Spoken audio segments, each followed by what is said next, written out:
So I've got to be honest, this recording I've been super excited about all day today. I finished this book here this weekend. There, Stand Up Straight, 10 Life Lessons from the Royal Military Academy, Sandhurst by Major General Paul Nanson. This book is brilliant, so I tip my hat to Major General Paul Nanson.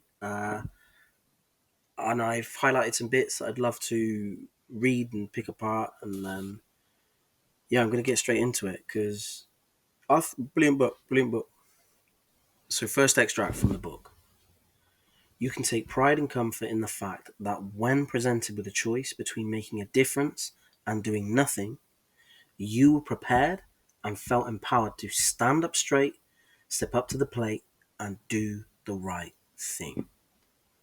This to me,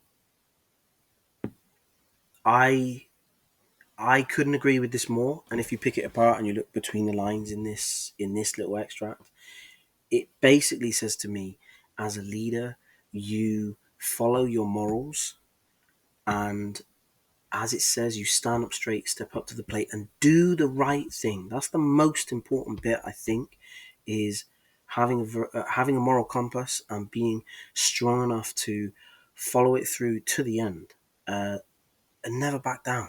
So I love that little bit. Back to the book again. Seneca, the Roman Stoic philosopher, once said, "If a man knows not to which port he sails, no wind is favourable." In other words, without a direction to follow or a purpose to aim for, we drift aimlessly or go around in circles. I love it. Again, I love that extract because it yes, you can stop and you can plan and regroup. But I agree, if you are aimlessly walking in a direction,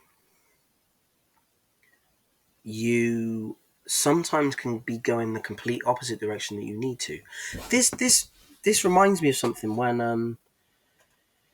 I was having some I was having some, as we've all had, but I was going through some proper mental health issues a few years ago, and I was trying to explain it to the um, counselor therapist person that I was speaking to, and I said to them how I felt, and the way I described it was, I'm at sea, and every direction I look is just sea, horizon, sky. I've got no idea which way to paddle. I'm ready to go. I'm packed, locked, loaded, just desperate to start rowing.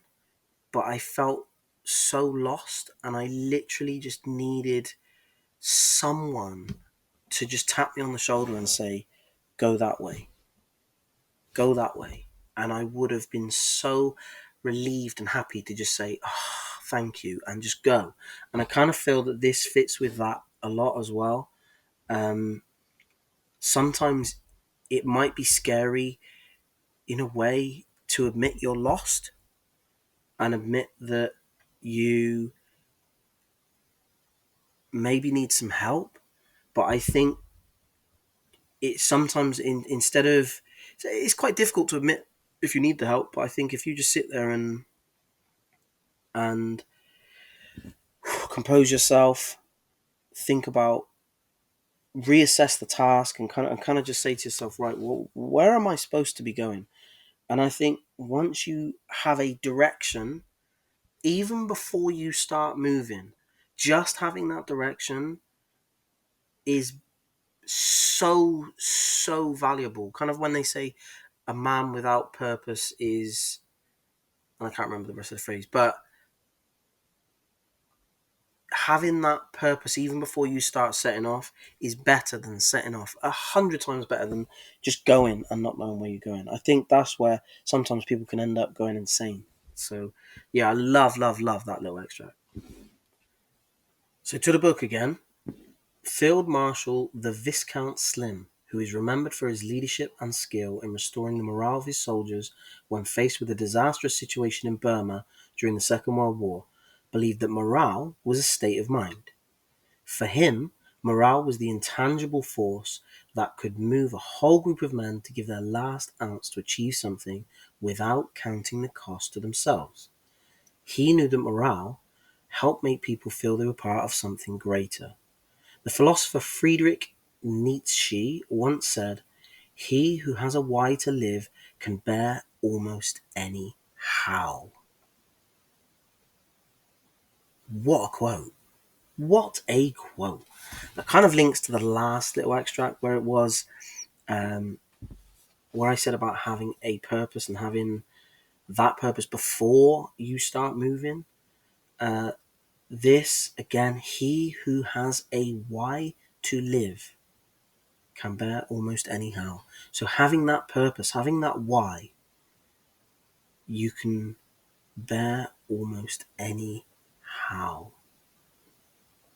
So if your need to live, your need to succeed is great enough, you can bear almost anything. So having that purpose, I think, is paramount. Having that goal is priceless. So another quote for you again. No amount of ability, knowledge, or cunning can ever make up for not being straight. Once those under them find out that a commander is absolutely straight in all their dealings with them, they will love him as their leader, trust him, work for them, follow them, and should occasion arise, die for them. Bit intense, but again, something I agree with hugely. I think it's a brilliant, brilliant little extract. Um, it was from, so this little phrase is from Serve to Lead, which is the Officer Cadet's Little Red Bible of Military Wisdom, compiled in 1947. Yeah, if you pick, when you pick this apart, I'm not going to pick the whole thing apart, but when you pick that little phrase apart, that it doesn't matter how great you might be at everything, it doesn't matter how clever you are, but being honest with your team, that that is so valuable. And your team, your subordinates, everyone everyone who is supposed to be looking up to you will love you, trust you, and, as it says, ultimately die for you if you end up making that relationship over a long enough period of time. But honesty, I've said it 100 times, honesty is priceless. And I think anyone who tries to even lie just once, if you get found out and that honesty's gone, you're done. You're done. So I think honesty at all times. And if you have integrity as a person, you are capable of being honest at all times. Because I think if you are just a bit of a dick and you're self-serving and you're selfish and you don't care about people, then that's why you have to lie. Because you can't tell them the truth. So yeah, honesty is massive. So again, next extract. In order to inspire others to go the extra mile, you need to give them a clear vision of where you want the team or project to go, why the goal is important, and how vital each of them is to achieving that goal. So, however big or small your team might be, letting every single person know that the team couldn't achieve success without them will give everyone that boost and make everyone feel important. Even if you've got, like on a Formula One racing team, yes, you've got the driver. The driver's great, but without every single individual person in that team, you're not gonna win. It's that, yes, some people might be replaceable, but that's not the point. You need every single person in that team, otherwise you're not going to succeed. So then on top of that, you have another little extract, which is philanthropist Bill Gates sagely remarked, as we look ahead into the next century, leaders will be those who empower others. Empowering others, not controlling them, not managing them, not telling them what to do, how they're wrong, how to improve, empowering them, telling them that they're doing right, giving them the confidence. I've said it previously, but the ultimate, if you want to call it, enlightened moment is when the leader doesn't actually need to do anything because everyone within that team knows their part, knows their place, and the leader can basically step back and the team runs itself. That is the ultimate level of leadership. So empowering others, vitally important. Next extract.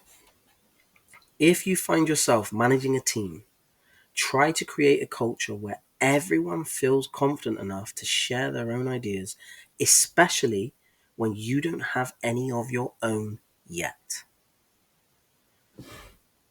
I don't want to brag, but this is how I have always just naturally run everything.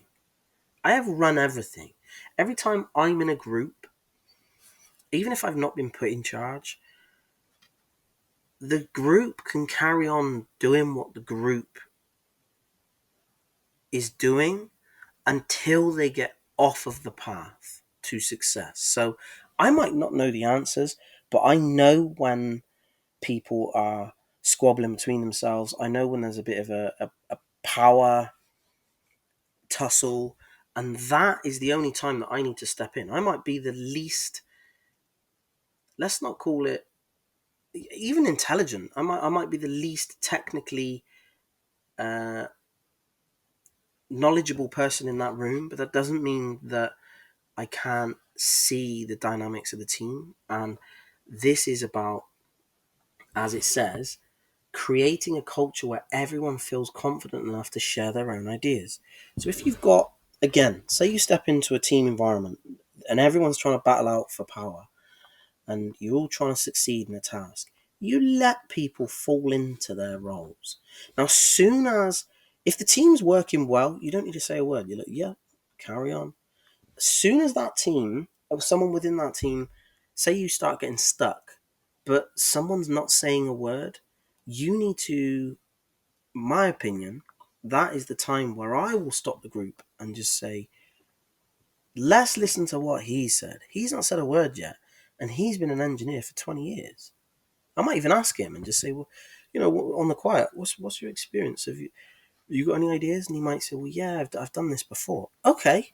Well, then now the group needs to shut up and listen. So it is about learning the people that are involved in that team, learning their experience, and then giving them the opportunity and getting everyone else to kind of check their ego. Now, sometimes it's difficult if you haven't been put in command, in control, but it does it does that you do have to be quite tactile about it, and sometimes a lot of people won't like you for cutting them off. If those two individuals were fighting for power and all of a sudden you just say to them, you both need to listen to what he has to say, because now you've disempowered them both and they don't like it. But sometimes it does stop the squabbling. I mean, I've been in a situation before where it wasn't the best way to do something, but it was a very similar situation to that, where we were put into a group. I can't remember what it was. Like you go on a day where they put you into groups and then you got to achieve stuff. Kind of like the Apprentice, the program with Alan Sugar, where they put you into groups and you got to achieve something. So anyway, I'm in this group. I think there were, say, 8, 9 of us, and they give us a task, and there's a few ideas thrown around. Someone put themselves in charge, and then they started asking everyone around the circle, what's your opinion? What do you think? And I thought, that's cool. Carry on. And then there was another person in the group. So just to give you, not that it makes a difference, but he was male and she was the other one. So just for the context of the story, so he was person A, she was person B. Doesn't make a difference that they were male and female, but I'm just saying. So he immediately put himself in charge. Right, the best way we're going to do this is we're going to go round the circle. Everyone's going to get da da da da. And I thought, okay, cool idea. Carried on. I'm happy to go along. I'm not a very bolshy leader. I don't need to be. So Uh, he carried on. She then, I could tell, wanted to. It was quite apparent that they were going. They immediately went into a bit of a power struggle, and then she came up with, "Why don't we do it a different way? Why don't we split into groups? Why don't we do this? Why don't we do that? And then we can all come together." Yeah, blah blah blah. Anyway, so we went around a circle. Then he tried coming up with something else. Then she was then saying about an idea of what she wanted to do. Um, when we do the presentation at the end, we need to stand up in groups and blah blah. You could see that the group was getting nowhere, not because of any. Well, the only reason was because these two both wanted to be in charge, and we were losing time, and we weren't getting anywhere. There were some good points in the circle, and as soon as we got to the end, it was between him and her. They were battling it out. So they carried on. Again, it sounds quite egotistical of me to say it. Not egotistical, a bit arrogant of me to say this, but I'm going to just say it as it is. I let them carry on their ridiculous behaviour for a minute or two, and I was chatting to the person next to me, and then that was it. I'd had enough. So I said, "Excuse me, you two. Listen, we are getting nowhere as a group with you two bickering. So, it's clear you both want to be in charge. That stops now. You," and I pointed to the woman, I can't remember her name, you think you can do a better job than him? So go ahead. You are in charge. You tell us what to do. We will listen. And I pointed to the man, again, can't remember his name, and I said, and you are not going to say a word to get in the way of her being in charge. And I looked at her again and I said, and if he does say anything, I will sort him out. Don't worry about him. You are in charge. If you think you can lead better than anyone else, go. We are going to listen to you. Don't worry. Go. And she was a bit taken aback and went, okay. And then went with it. And he kind of sat there a bit taken aback and didn't say a word. So he went along with it. So now she was in charge and she led the group. She carried on. I didn't need to say another word. Now, in that scenario, who's in charge? Technically, she's in charge of the group. But who put her in charge? I did. So if at any point she said, because there are a million ways to do the task that we were given, but if she'd have started going down a very, very, very ridiculous path, or a path that just wasn't going to work, and the whole team were disagreeing, but she was still going ahead with it, then I would have stepped in. And I would have said, this isn't working. You're not in charge anymore. I would have apologized to the man, and I would have said, I apologize that you've got less time than what she had, but you are in charge and do not worry about her. Go. That's what I would have said, but we didn't need to. She did a decent job. She carried on. I didn't need to say a word, and I did what I was asked to do. So I don't know what you call that. I don't know what sort of leadership that is, and I'd love to ask someone what that was. I'm sure some people would come up with some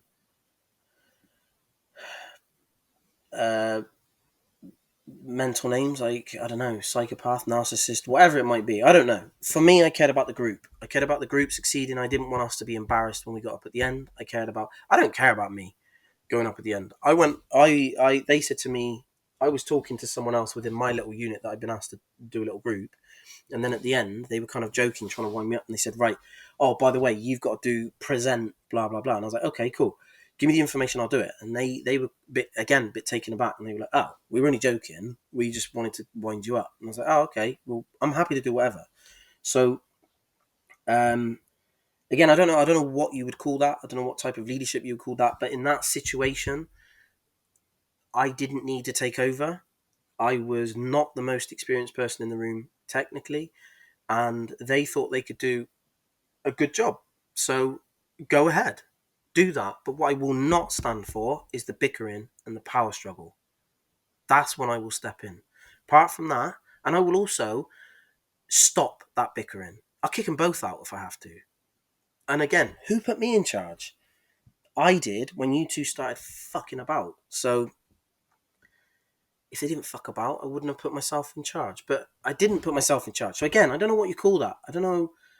I don't know. I'd love to hear from someone else what that sort of behavior is, what that sort of dynamic is. Why?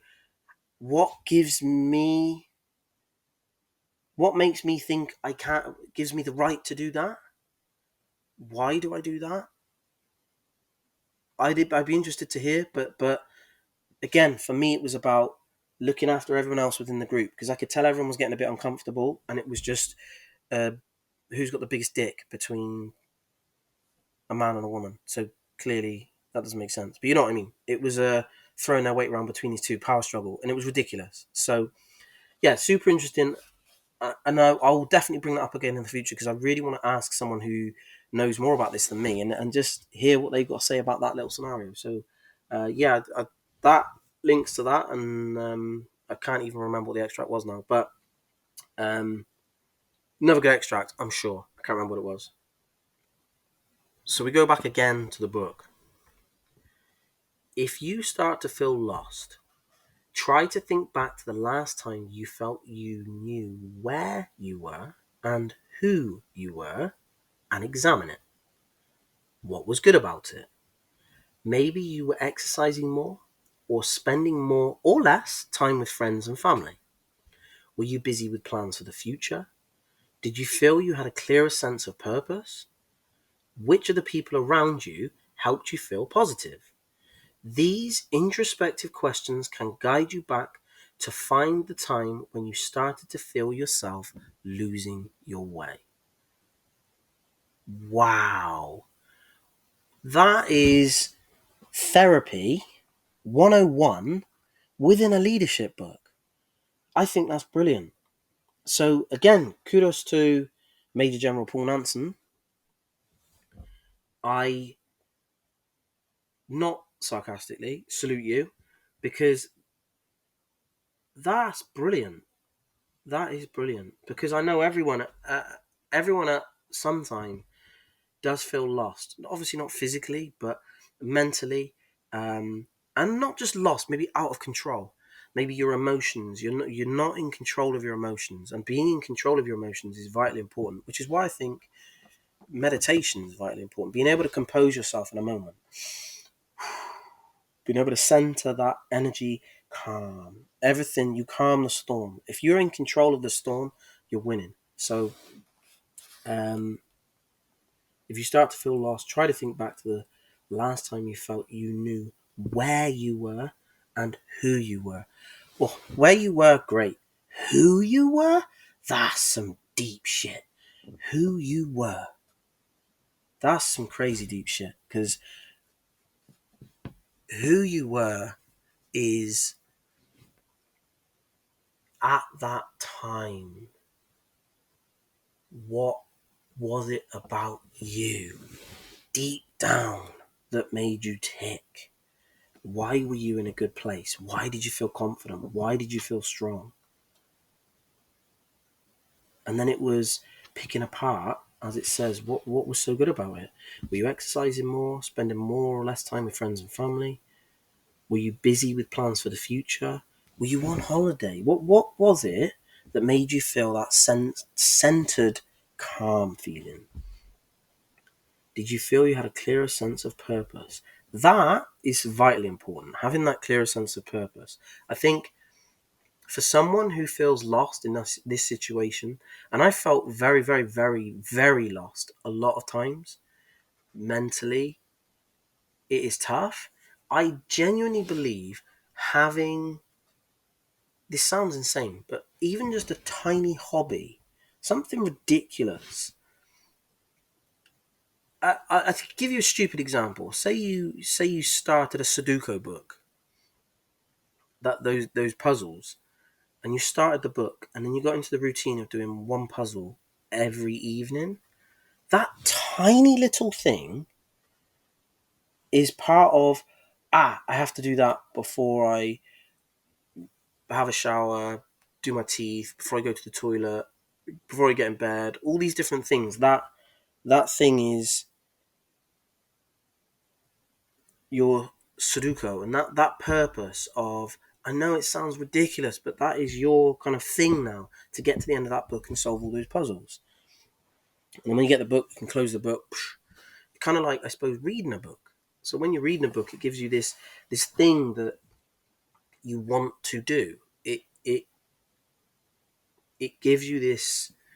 There is a finite end to it, and I think that's important as well. To say, I'm going to exercise. Well, exercise is an indefinite thing that is going to go on forever. So if you've got an exercise routine, that is part of your routine. But I think giving yourself a project which has an end is massive. And I think that can stop you feeling lost.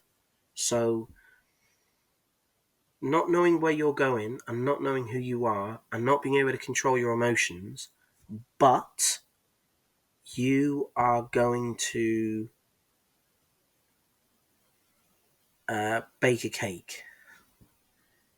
You sit down, you write a plan, you book in the time that you're going to do it, you find the ingredients, you find the recipe, you have a plan of how you're going to decorate it, and then you plan in, say it's for 3 days time.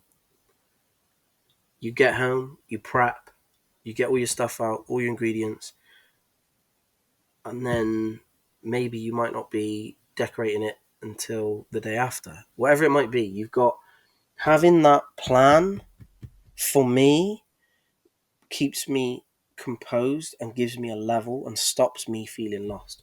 So I think for a mental health thing, rather than a leadership thing, this is an amazing quote. And having that clearer sense of purpose. Which of the people around you helped you feel positive? I think that is a huge, huge one. Now I've got this thing. I was speaking to my wife about this the other day, and I've got this thing where I don't know if anyone's ever read Rich Dad Poor Dad. It's about how to get rich, and the kind of the crux of it is, you want to increase your income and reduce your outgoings. That's basically it. Obviously there's more to it, and it's about getting cash flow and blah blah blah, but it's basically about, every month you have more money coming in, and every month you have less going out. So the balance at the moment, say it's that you bring in 3,000 a month, but your outgoings are 2,800. What you want to do is reduce those outgoings and increase the income, so the gap is wider. Now, I read that when I was maybe 19, so we're talking 20 years ago. I took that and I put it into my everyday life, and I did it with everything. I've done it with people. So where it says here, which of the people around you helped you feel positive? Now, this sounds crazy, but imagine there's a scale where you've got 100 at the top, 0 is in the middle, and then minus 100. Now, if anyone's at minus 100, then they're just going to top themselves. So that's just like the depths of hell. And no one's at 100, because that's just like Elysium. You're not going to get there. But 100 0 is kind of very neutral. You're just coasting through life.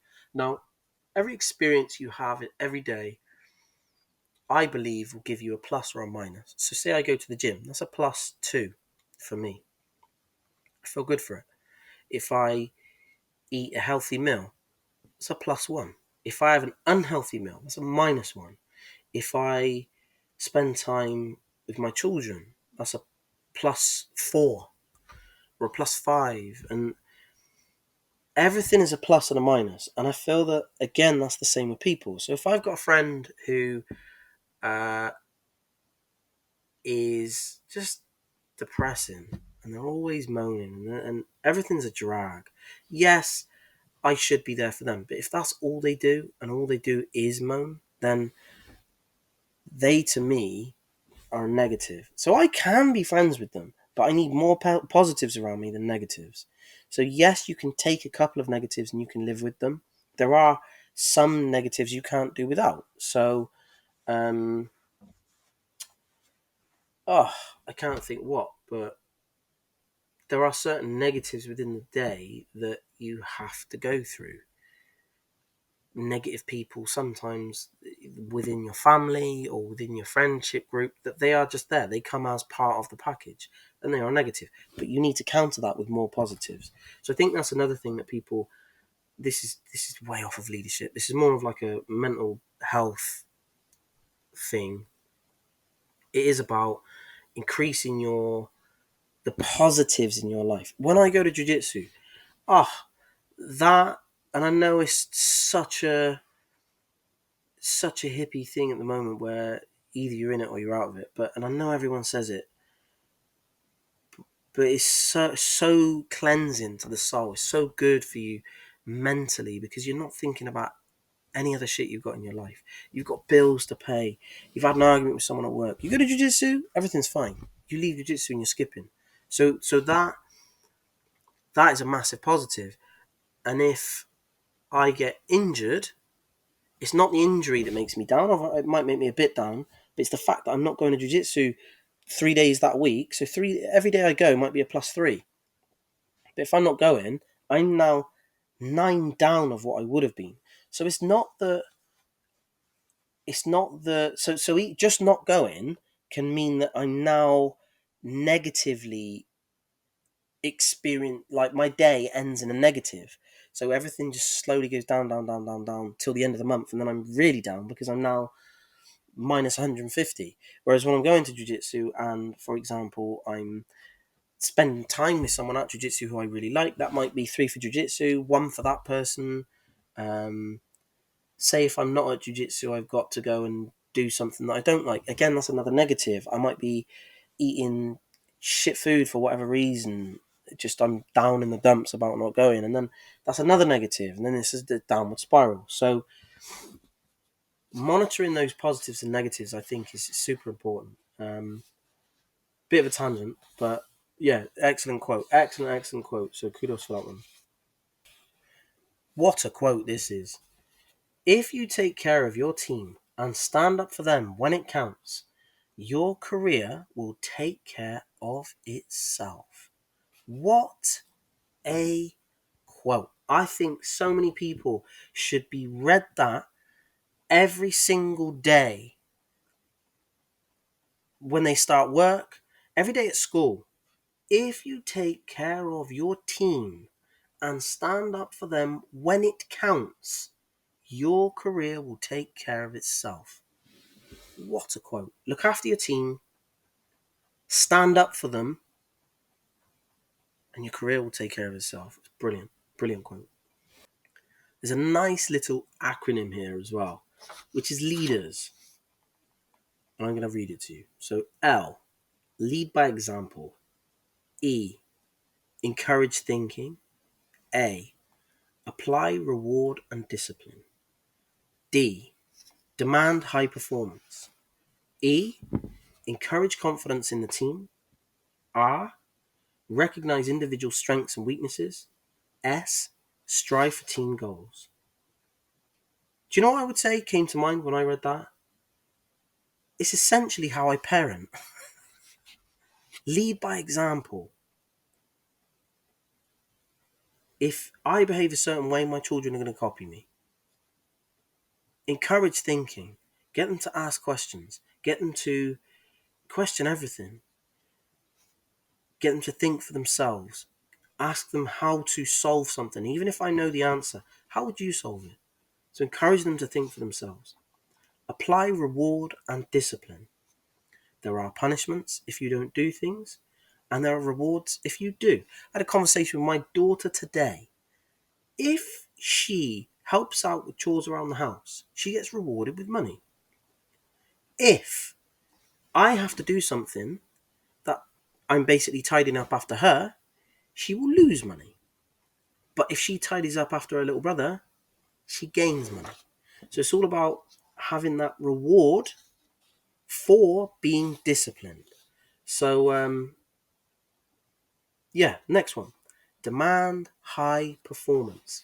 I don't demand that my children are high performing in everything they do. But what I do say to my daughter is I demand her high effort. She's 4 and she went to jiu-jitsu Saturday. She's wrestling against a boy who's probably 6 or 7. And before she did, I said to her, all I want you to do is do your best. You do your best and you make me so proud and so happy. And she did. She gave it some. And you can tell he's going easy on her because he's almost twice her size. But she came off the mat and she said, Daddy, did you see me? Did you see what I did? And I gave her a big hug, big high five. I said, you were amazing. I saw how hard you tried. And that is all that matters. You were amazing. You were brilliant. So it doesn't matter how well she did. I think that is amazing, which it kind of goes with the next one. Encourage confidence in the team. So you could say encourage confidence within the team, which is individually, but encourage confidence in the team, I suppose, is something different, which is you're encouraging everyone to believe in the team as a unit. Uh, yeah, so agree with that one. Kind of difficult to put into family situation, but I do tell my kids to trust in the family at all times and recognize individual strengths and weaknesses. So I'm very much one for me and their mother. We have two very different roles. I am the disciplinarian in the house. I'm the provider. I'm the protector. I'm incredibly affectionate, but at the same time, I take no shit. She is the nurturer, the carer, and we haven't decided to do these roles. It's just who we are, and it works brilliant because we complement each other as chalk and cheese, as they say. We're not trying to do the same thing. We're not two carers who don't discipline. She doesn't like the way sometimes I deal with them, and sometimes I don't like the way she deals with them. But I massively respect everything she does, and I respect that she's a very different individual and she parents differently to me. And that I think is vital. I know this isn't a parenting podcast, it's leadership, but that respect we have of each other is huge. And we recognize that we both have different strengths and different weaknesses. And it's the same with our children. We recognize that they have different strengths and different weaknesses, and I will push them in certain areas, and I will commend them just for effort if they're not strong in other areas. So recognizing individual strengths and weaknesses, and that's huge in a team as well. And the last one, strive for team goals.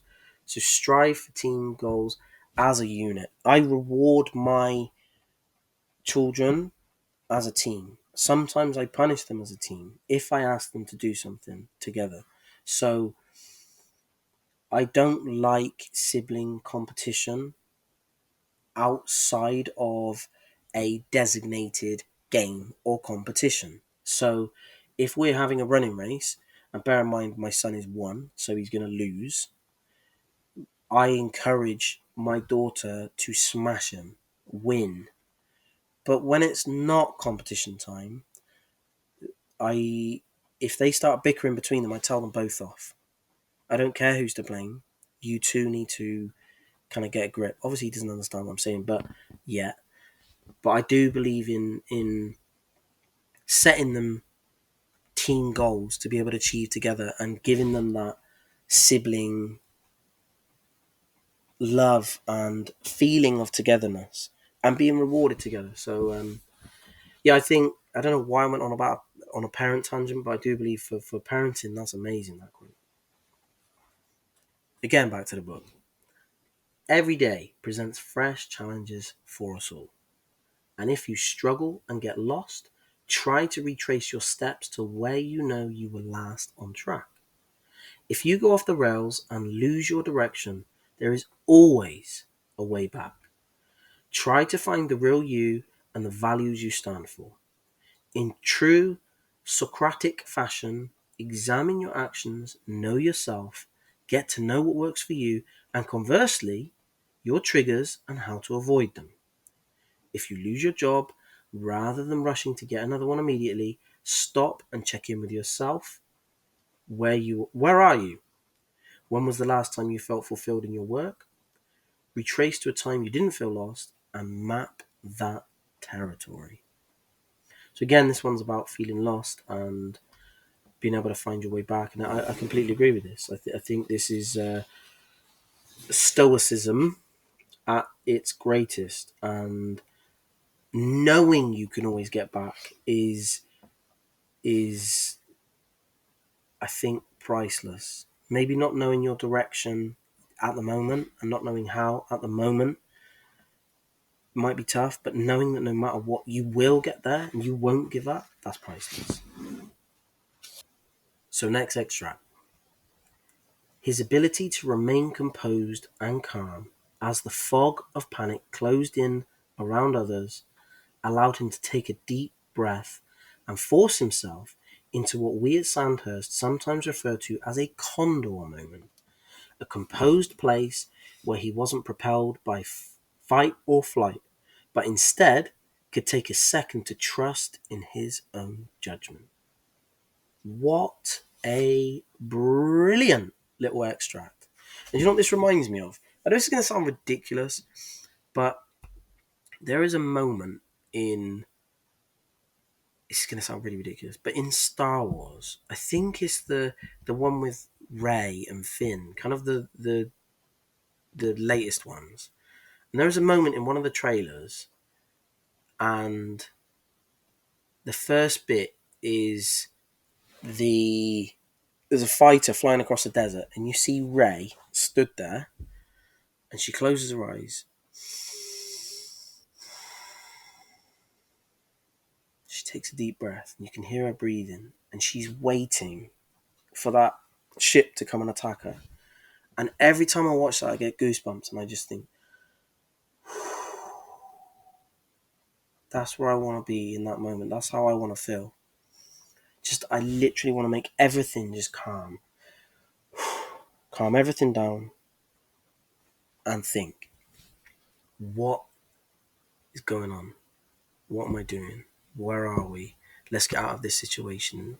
What do we do? It's just being able to ask the right questions while composed is invaluable. And I was explaining this to someone at Jiu-Jitsu the other day. So I've been doing form of grappling for over 2 decades. And I'm used to kind of martial arts, getting punched in the face, feeling uncomfortable, which is what they say about jiu-jitsu, feeling comfortable in an uncomfortable situation. And there was someone who'd been doing it a couple of months, and I said to him, next time you roll and you're stuck underneath, close your eyes, take a deep breath, and think about your breath, nothing else. Breathe in and think about your breath. Breathe out and think about your breath. Then open your eyes while that person's still on top of you. Maybe you hold them in on you. And then I want you to think about what's happening calmly. Where are his legs? Where are my legs? What's he trying to do? What's he grabbing? Where's he going? Where am I going? And then you might give them something to see what they do. And then you start to be able to see patterns. But when you're thrashing around, panicking and trying to get out of it, and you can't see what's happening because everything's going a million miles an hour. When you're composed, you see everything. So I said to him, don't worry about, yes, I tapped someone, I tapped another white belt. Who cares? Who cares? Stay composed and just feel what people do. And you start to see patterns. Oh, when I get here, everyone seems to want to do this. I'm not going to let them get that. And you start to see everyone else's attacks. So composure, I think, is that, as they call it, the condor moment, I think is brilliant. And being able to apply that condor moment in a situation like in the middle of a jiu-jitsu roll is even better. So it's okay if you're in the office and there's no one around you and you can get to do that. But if you are able to do that while you're in a fight situation, it's even better. Being able to stay composed in that pressure situation means you can pretty much stay composed in any situation. And the more practice, the better. So still on the topic of pressure and composure, the book says, As a leader, backing yourself is crucial when you're under pressure. Oh, what a phrase! What a quote. If I had a group of men who I had a task set for them, and I had the leader of that group, and I was talking to the group, and I said, you have to achieve ABC. Doesn't obviously not a military situation, could be anything. You have to achieve ABC. And the leader of that group looked me in the eye and said to me, don't worry, I got this. Or we've got this. That confidence they gave me, I'd be like, yes, you have. That confidence you gave me is amazing. I love it. I love it. So in moments of crisis, it's your job as a leader to invigorate your team with certitude, confidence, and to give them hope, assuring them that they are the best people to overcome the challenge and that you believe in them. So in that same situation, I have a leader come to me and say, don't worry, we got this.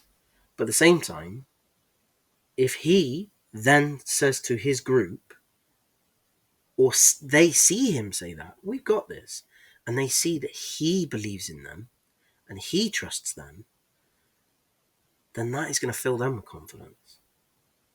They are the best people to overcome the challenge and that you believe in them. I mean, even I've seen it in films where people have said, there is no one I'd rather go into battle. No one I'd rather go into battle with than you. That sort of thing, that confidence, I think it gives people that, yeah, you're right. We got this. So yeah, I think that even in an office situation, going back to an office situation, like obviously this is a military book, but if you go back to an office situation and you do say to someone, you know, we're under a lot of pressure, the officer, they've given us this task, but you know what? I know we can do it, and there's no one else I'd rather be doing this with than you. I think someone will, again, probably get goosebumps and just be like, oh shit, okay. So yeah, I do believe that being able to say that to someone in any situation is incredibly powerful. Thinking under pressure. When somebody first learns to box, the common experience is that they freeze on receiving the first blow, their legs turning to jelly. The reason for this is they're producing so much of a stress chemical known as cortisol that the body shuts down or veers towards flight, i.e., running away. The other likelihood is the person will produce too much testosterone and see red and start throwing poorly positioned punches as they are seized by the urge to fight. The body will only go to such extremes in situations when it feels threatened, and as a boxer learns to cultivate their fighting craft with block and counter techniques to protect them, their body quickly gets used to the stressful situation of taking a punch, and it no longer feels the need to initiate its fight or flight responses. The boxer becomes calmer and is able to reason under the attack, picking their shots carefully, not losing their temper or their breath to panic. This, I kind of feel, is similar to what I just said about jiu-jitsu. It's that being comfortable with being uncomfortable. And I think putting yourself in uncomfortable situations all the time, asking people, if and I hear a lot of people saying they have anxiety now. If you supposedly have anxiety, then oh my goodness, you are lucky because you've got so many opportunities every single day that you can put yourself in positions of pressure and stress. Do it. Embrace the anxiety. I feel anxious doing this, therefore I am going to do that. Run towards the anxiety. I think creating a mindset of being able to do that, oh, what an unbelievable gift. And by the time you get to the end of it, because you've been through so much more, you will be a monster. I think someone who's never had to face that sort of anxiety will never be able to achieve that level of confidence and kind of self-assuredness that someone who has been through tons of anxiety will be able to gain from that. So starting from way further back and getting to the same position, you will have learned and achieved so much more. I know it sounds insane to say you're lucky to have anxiety, but if you can do something about it, wow, what a learning experience.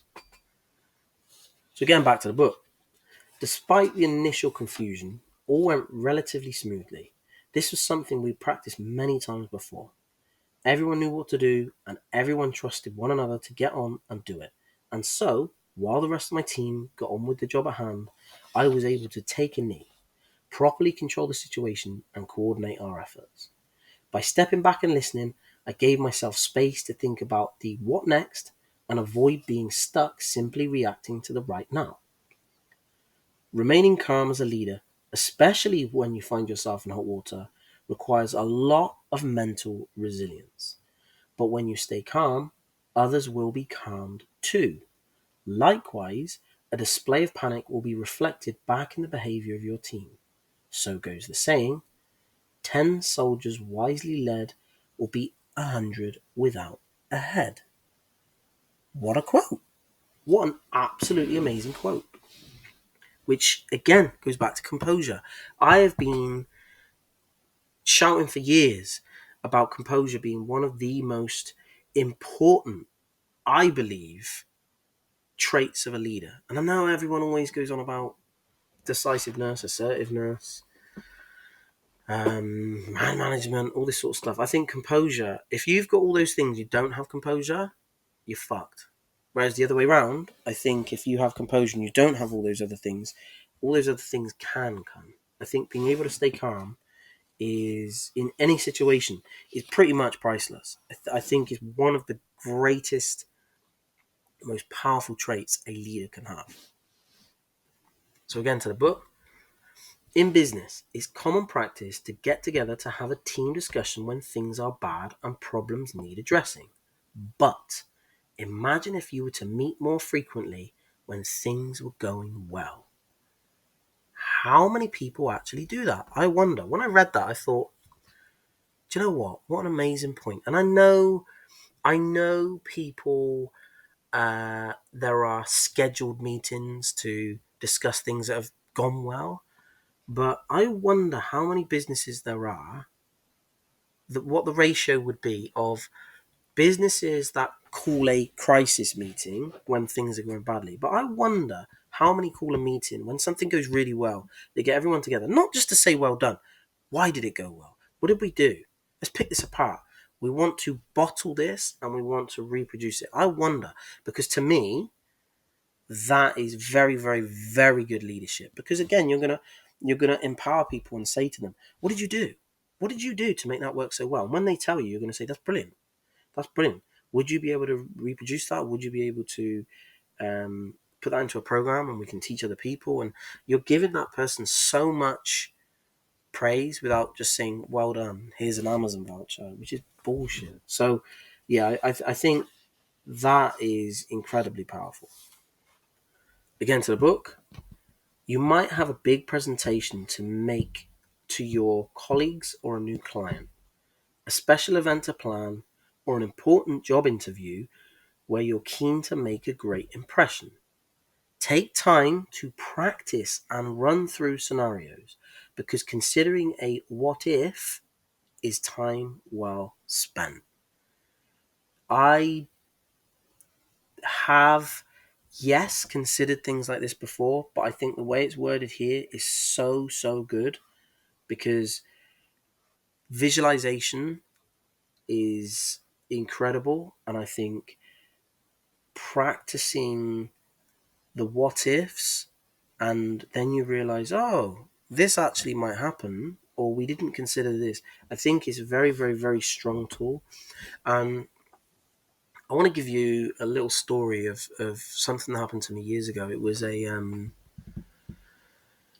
with a sports psychologist. And when I was, say, 14, I was incredibly confident because of how good I was at football. And when I got to, say, 17, 18, I'd lost so much confidence because I'd had a bit of time out. And then what happened was everyone else caught up with me. And because they caught up with me and I didn't find it as easy as I did before, my confidence went down a little bit. And then every game I would struggle a bit more, and it was just a downward spiral. So I went and saw this sports psychologist, and what he did for me was unbelievable. So I remember he sat me down and he said, first thing I want to do, he said, I know everyone thinks that coming to see a sports psychologist, they don't understand the point of it and they think it's shit. So he said, I want to show you something. So he said to me, what I want you to do is recall to me a time of when you were at an event and you found it hilariously funny. And I was like, okay, cool. So he said to me, close your eyes. And he said, and what I'm going to do is ignore, sounds a bit weird, but it's not. He said, ignore me. He said, I'm going to put my finger on your knee at times throughout this, but ignore what I'm doing. He said, so again, close your eyes. And he said, I want you to tell me, where were you? Who were you with? Do you remember the colour of the walls? What time of day was it? Had you just eaten? And he asked me so many intense details of what were you wearing? What were the names of the people? What were they wearing? And then he made me get so in depth into this environment. And then he said to me to run through the scenario of what made me laugh.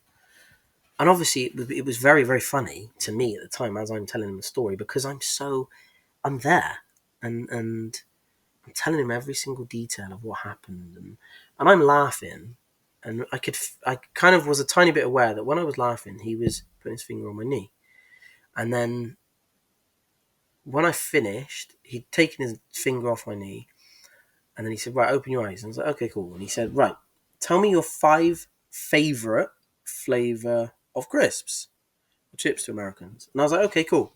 So I started running through my 5 flavors, and then when I got to about the third one, he put his finger on my knee, and I burst out laughing. And I was like, "What the hell was that?" And he said, "That is the power of psychology and you being able to embed emotions and feelings and behaviors into certain things." And I was like, "Wow, okay, cool." So the next thing he asked me was, well, he told me a study about at the time Ronaldinho was playing for Barcelona, and there was a study they did with a lot of defenders in Spain, and they said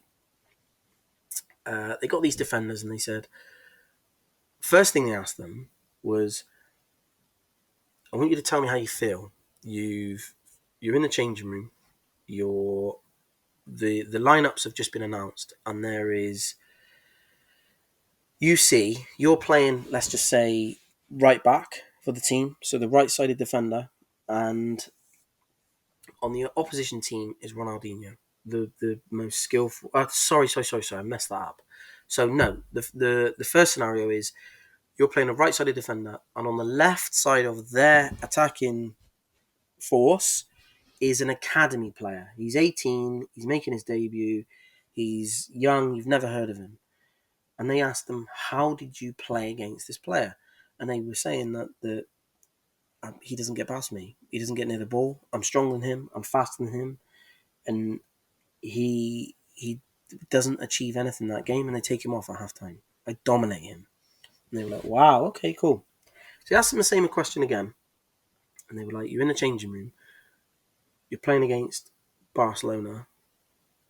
And on the team sheet, against you is Ronaldinho, who at the time in the world was the best, most skillful attacking player on the planet, incredibly fast. He was insanely scary to play against. And all of these defenders would just go to bits.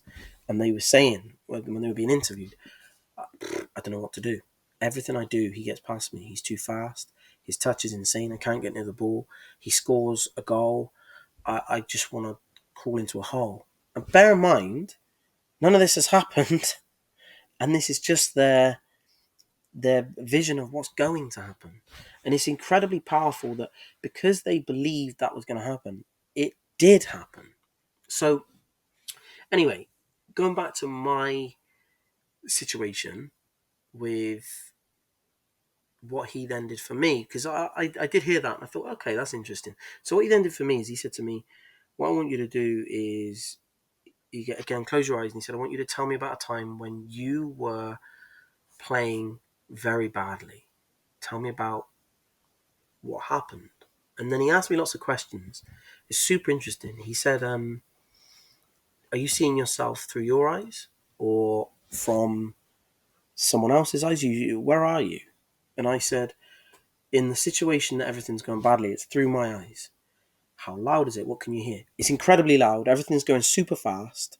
All I'm hearing is shouting. I'm really anxious. I'm panicking. I don't want the ball. I know I'm going to lose the ball. I know I'm going to make a mistake. I know everyone's going to see. It's going to go wrong.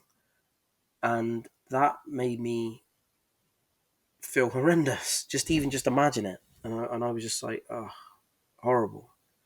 It was in colour. Yeah, fast, loud. So anyway, then he said, okay, I want you to or I want you to think back of a time when you played very, very, very well. And I was like, okay, cool. So he said to me, where are you? Or, are you looking through your own eyes? And I said, no, I'm stood on the edge of the pitch. It's black and white. It's very quiet. It's very calm. And I'm watching myself, and it is like I'm watching the best player in the world. I am strong. I'm fast. I don't misplace a pass. I'm the best player on the pitch by a mile. And it was a completely different feeling. Like it was like watching someone else. So he said, interesting. So what he then did was he gave me homework. And the homework was this. Picture a scenario where I had made a mistake or something had gone wrong. So let's just say I'm in the middle of the field. Someone's got the ball. I'm looking around. I know I have to support that person. I go towards them, and all of a sudden I start to panic. I don't want the ball. I don't want to go towards them. I don't want to support them. But what he said to me is, your homework is you are going to see that person on the side of the pitch. You are then going to breathe, stay composed, stay calm, pause. What would you do in this situation? What would that person do in the situation, the one that you're seeing from the side? Well, they would receive the ball, they'd stay very, very calm, and they would pass it off the other way. Okay, cool. So he said, I want you to do that. I want you to calmly look at where you're going to pass, ask for the ball, receive the ball, pass it off. Done. Okay. Now he said, I want you to do that 10 times. And if at any stage you start to panic or you get any anxiety, then you stop. You start again from naught, and you have to do that 10 times. So I would be going through that situation, going through that scenario, and then he would give me different scenarios every week. And it would be going up to take a penalty. It would be going up to take a penalty, but you've got to stay calm, you've got to stay composed, and you're going to score 10 out of 10. And then what he did, when he took it to another level, you're going to miss, but you're going to stay confident. And this is where it got really, really, really in depth. And I would shoot, the goalkeeper would save it, but I would stay confident and calm, and it happens. That was like the ultimate, again, the enlightenment level. But that was an amazing experience, and it did change my life, to be honest. So visualization, I think, is a massive, massive thing.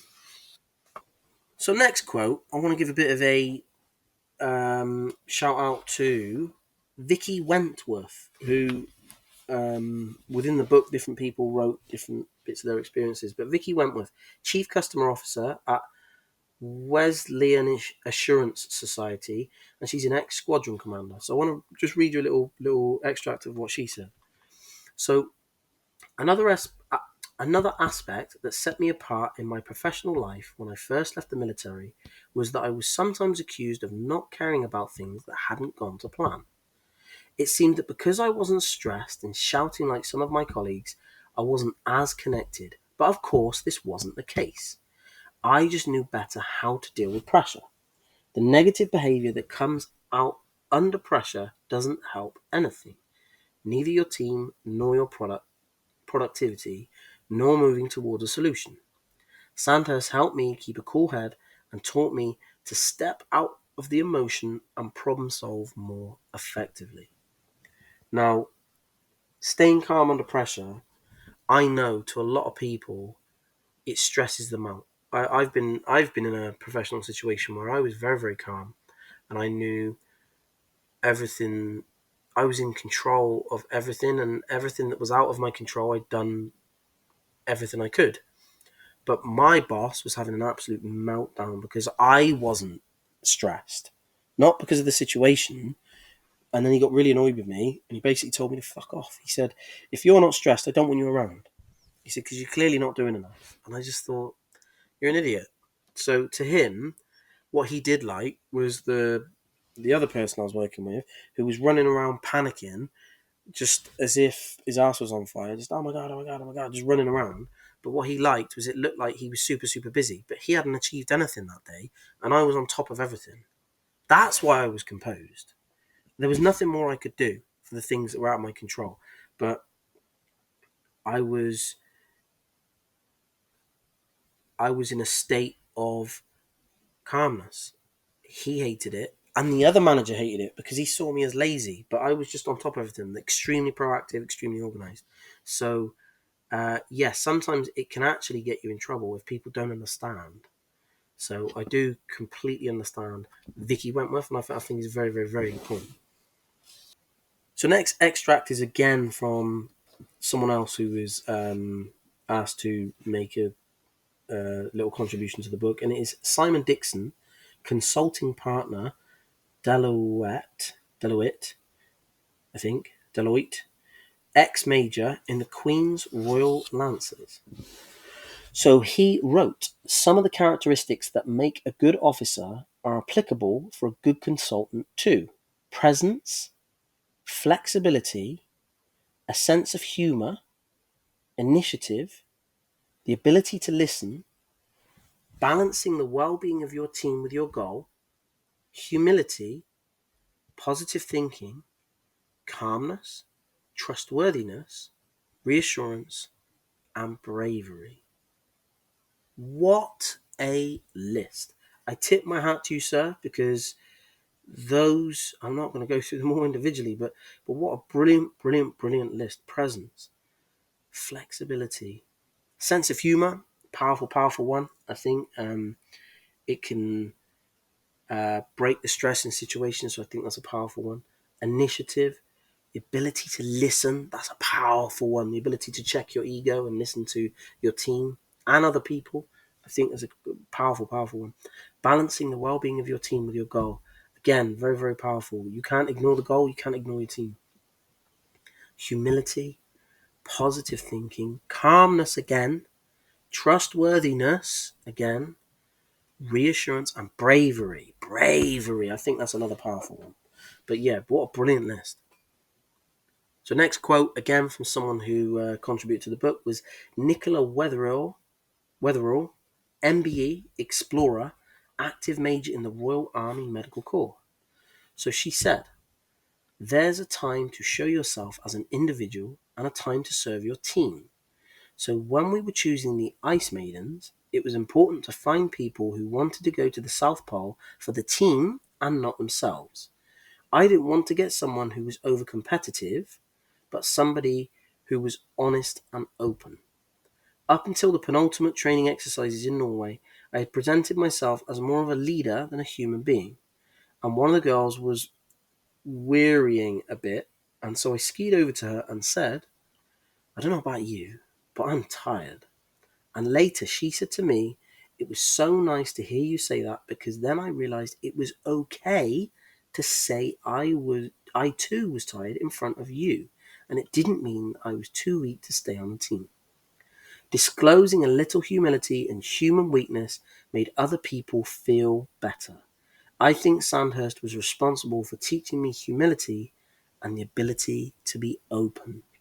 What a powerful little story in there about humility and giving your team the ability to be able to admit weakness if you're admitting your own weakness. So not even weakness, but just tiredness. I think, again, brilliant story, brilliant story. There are plenty of common themes in these testimonials: the importance of teamwork and never giving up, going the extra mile to succeed, and the importance of thinking ahead and taking a knee to think things through.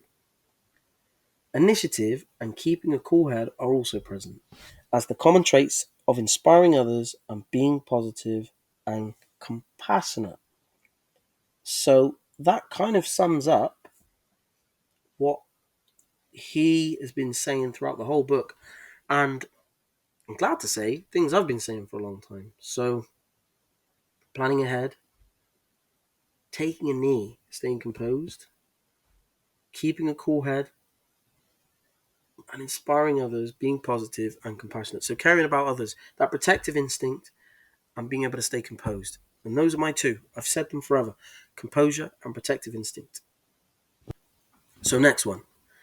In fact, there are many great things we can alter in ourselves without fundamentally changing who we are, just by following a few life tips from Sandhurst.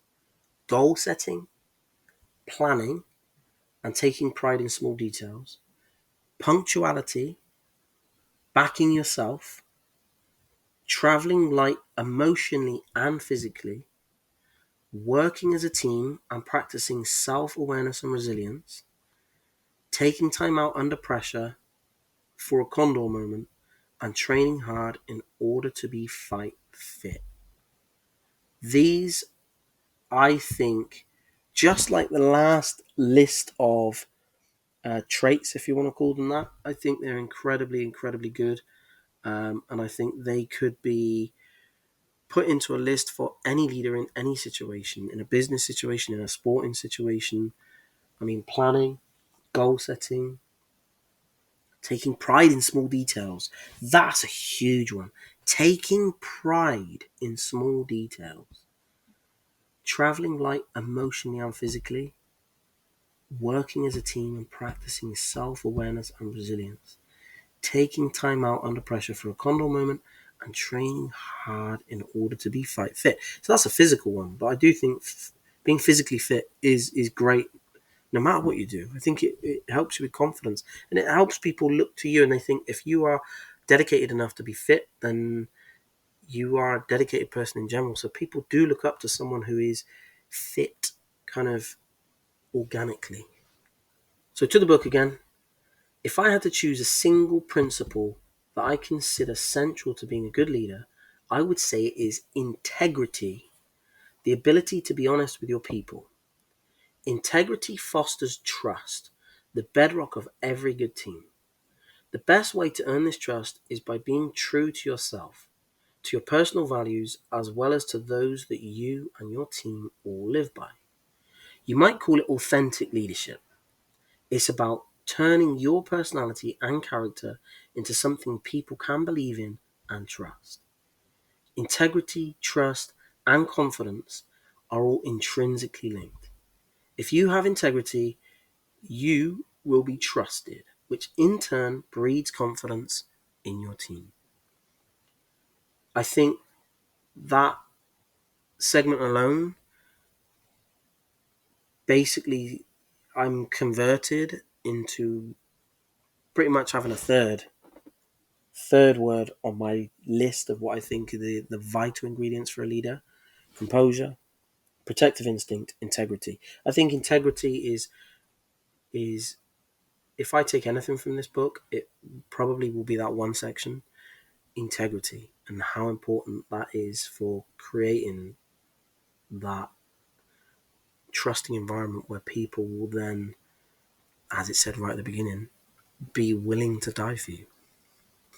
So again, to the book, sometimes all that is required to incentivize a flagging team is recognition of what they are going through. I remember during the Second Gulf War, a 3-star general in charge of the whole US and UK expeditionary force turned up at the warehouse in Basra.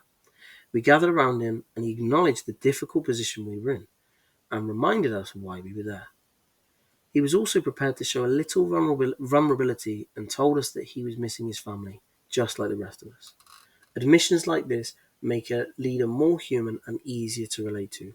I believed him. There was something authentic and honest in the way he carried himself and spoke, the directness of his gaze. He seemed to understand exactly what we were up against and empathize with us. And this section is called authentic leadership and infectious courage. And I think that authenticity of your emotions and honesty and saying to someone, for example, I do not agree with what we are doing, but I know it's for the greater good, and I um,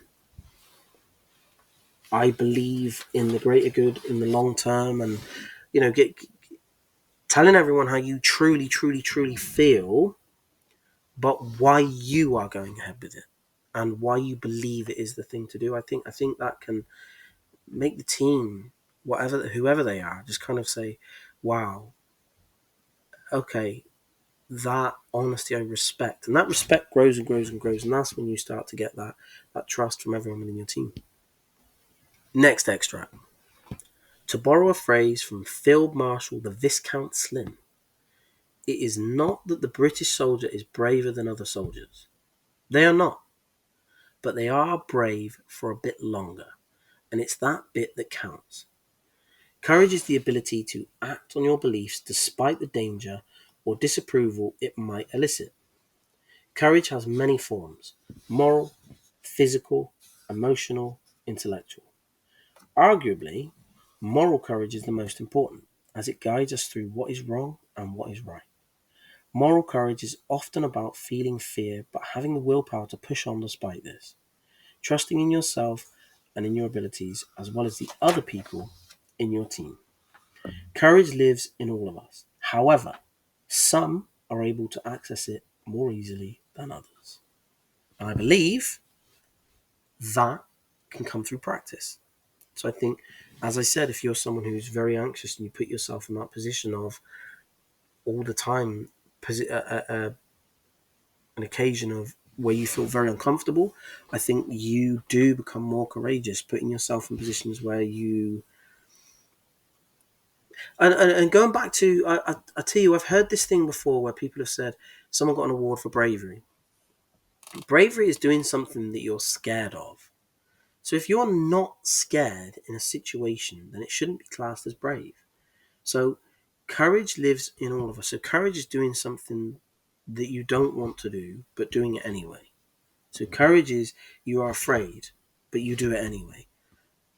And I think putting yourself in situations, the more situations you put yourself in, the less you fear, but also the more used to the feeling of fear you get, and the more used to the feeling of being courageous you kind of get. So it's a cycle of there are less things you fear, but also you are comfortable with being afraid and facing that. So I think that is a valuable lesson for any leader. But I think people in general get used to being brave in anything. So the bonds of trust. All the alumni featured in the previous chapter have one common denominator. They are all leaders who consider the welfare of their team before themselves, and that extends to helping strangers in trouble on a mountainside or putting themselves at severe risk in the middle of a terrorist attack. It's about doing the right thing. Cadets are taught to ensure the needs of their troops are served before they think of their own. An officer will always eat last and lead from the front. I think this kind of selflessness is at the core of what makes a fine officer. So, looking after your team, looking after your team, protective instinct. As I said, it manifests its way. It manifests itself in different ways. Um, you might not say it's protective, but I do think looking out for your team as if they were your children, and being willing to kill for them and die for them, and you do everything you can to make sure they are fed and kept warm. And I think treating people like that and showing them that care and that compassion and that respect, it is powerful. To the book. As leaders, we sometimes have to tell people to do things they don't want to hear or do. When you find yourself in that position, You need to have already built those bonds of trust with your team. It's not an overnight process.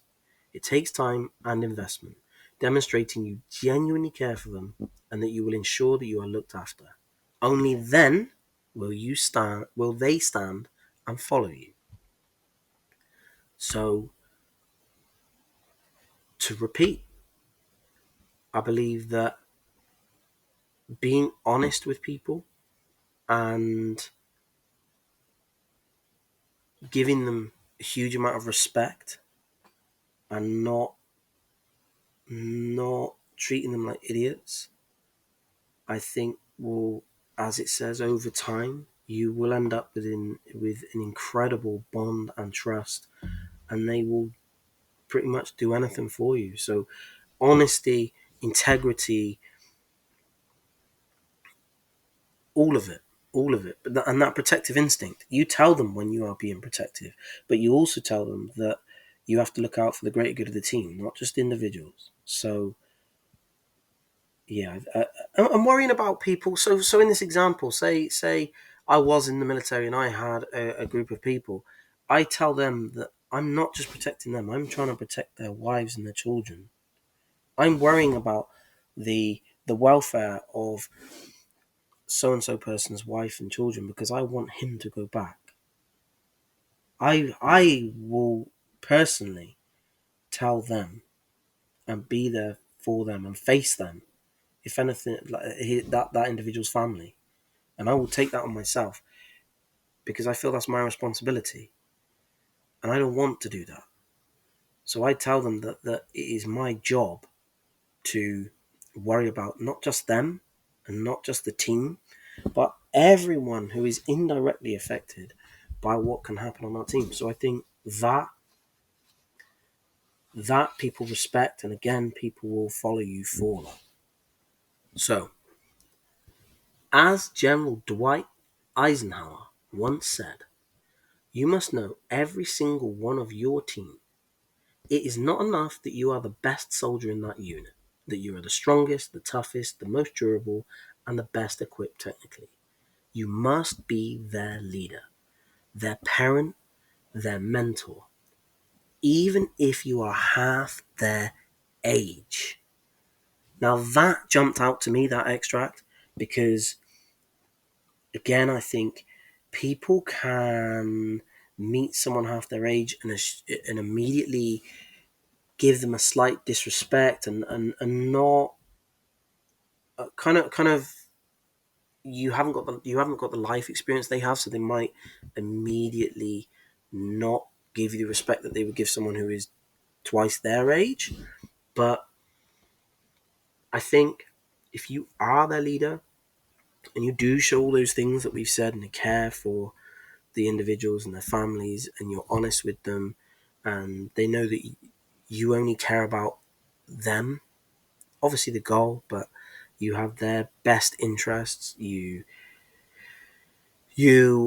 want the team to succeed and you care about the big picture, again, I think your age will quickly not become a factor. I mean, look at me. I'm 39. I am 5'3", and when I meet groups of people, I can't grow a full beard.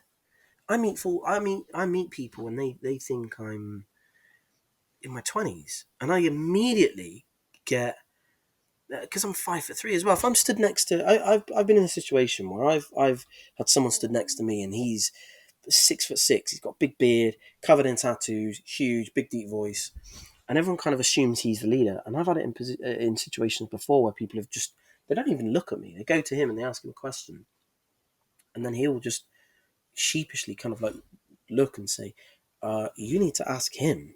He's the boss. He knows what's going on." And they're kind of like, "Oh."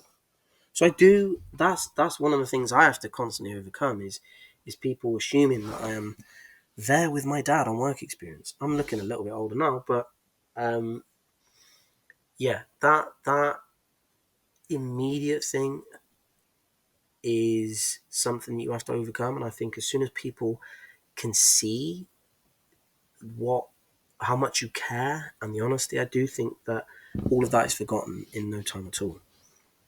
So the final extract from the book. In my four-man team in Belfast, the soldier who understood the answer to the specific issue was taking the lead because he was better informed. They were able to make the calls while I still held the ultimate responsibility and accountability that came with my rank.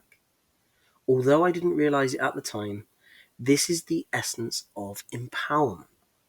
Today's leaders can't possibly expect to know all the answers. As problems get more complex, we must become more comfortable with empowering others to take the lead.